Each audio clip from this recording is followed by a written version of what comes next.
You will grieve yourself as you grow. And that's okay, because that's actually a great sign. One of the tricky things about growth that nobody can really prepare you for is the never ending cycle of grieving past versions of yourself. As you grow, there are going to be things that change. You're going to be a different person tomorrow than you are today or than you were yesterday. Sometimes I look at myself and I'm like, oh, 10 years ago, completely different guy. Like, who would have thought, right? And just like anybody else, sometimes I look in that rearview mirror and I grieve past versions of myself, right? Because as you grow and as things change, it can be kind of tricky to bring forth the lessons without feeling like you have to discard who you were in the past. And to be clear, nobody's asking you to do that. I'm not asking you to do that. I don't really think that's how it works, but it can be easy to kind of think that's what you have to do because those experiences that you had in the past, you're not necessarily going to reproduce them, and you can't reproduce them in the same way, right? What do they often say? What got you here won't get you there. That's real because the person you were to get to this point is not going to be the same person that you need to be to get to the next point. Change has to occur at some point. And again, there's still a grieving process within that, right? Because those experiences, those relationships, those places we've gone to, the things we've created, it can be so easy to just attach onto those. And of course, they bring good memories. So we want to relive them, we want to recreate them, we want to redo them. And sometimes we realize, hey, we're not the same person anymore. So really can't do that. What then to do with those feelings? That's the tricky part that nobody prepares you for. That's the part that can feel sad.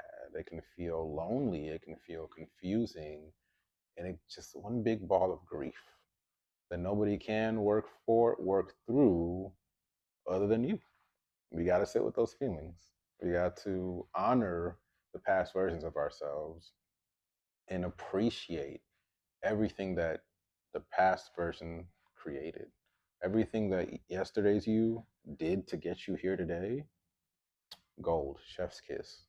We love it. And that does not mean that yesterday's you has necessarily died per se. This means that yesterday's you fulfilled their mission. They did what they needed to do to get you here today. The mission didn't change. The rules are a little different. The needs are shifting. So that means today's you and tomorrow's you is just not going to be the same version. And that is okay. That's a beautiful sign of growth. Being in a space where you're actively grieving a past version of yourself, as painful as that can be, it's also one of the greatest signs that you're actively doing the work, that you're actively growing, that you're actively changing, that you're introspecting and really connecting with yourself because you have to be aware, self aware enough to even appreciate or identify that, hey, something's different. So by grieving that past version, what you're really doing is exploring what's different. Who was I then? What did I have to do then? How did I have to show up then? And who am I now? What do I have to do now?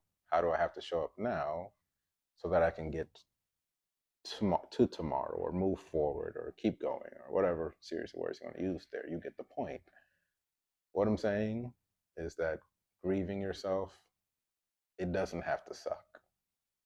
It can actually be a pretty beautiful process that doesn't take away from the fact that it does hurt. It is painful. It can be sad. It can bring up all these negative emotions. And that is also a seed that new growth, evolution, elevation is planted with. So just something to consider. If any of this resonates with you, I have a few resources for you. I have a free ebook on my website. It's all about self trust. It has a ton of good stuff in there to help you really reconnect with yourself and get to a place where you're doing that introspection. You're really looking inward and building that foundation within yourself today so you can grieve yesterday's you and move toward tomorrow's you. I also have a guided journal that I've created. It's filled with prompts and reflective exercises to help you navigate that internal transition. Because again, grieving yourself can be confusing, it can be disorienting, it can be downright maddening. So sometimes we just need a little bit of support and somewhere to kind of put some of those feelings and work through them. Boom, here we are.